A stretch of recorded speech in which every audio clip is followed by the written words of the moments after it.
years. But the first thing that we ever did for anyone else was a collection from Michael Joyce, the digital novelist, that the Ransom Center was thinking about acquiring.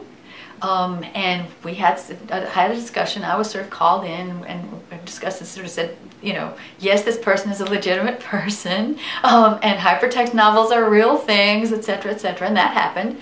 And then they negotiated. And so what happened was we got a box, a shoebox, the proverbial shoebox, full of floppy disks, many of which were marked on the label unreadable. So over the summer, I had a student who was really very good and very, very capable. And I said, can you have a look at these? He was a Mac specialist. So he sat down and said, you know, and went through them. And indeed, there were a few that were unreadable, but most were readable. And we were able to get that initial sort of sample group. And after that, they then acquired from Michael Joyce all the things that he wanted to give them at that point, and we then did a project working with the remainder of those materials.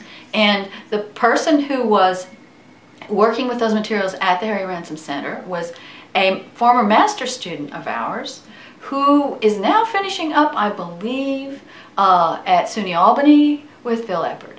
And so this all sort of goes around, and it's really very nice to see that the word is spreading.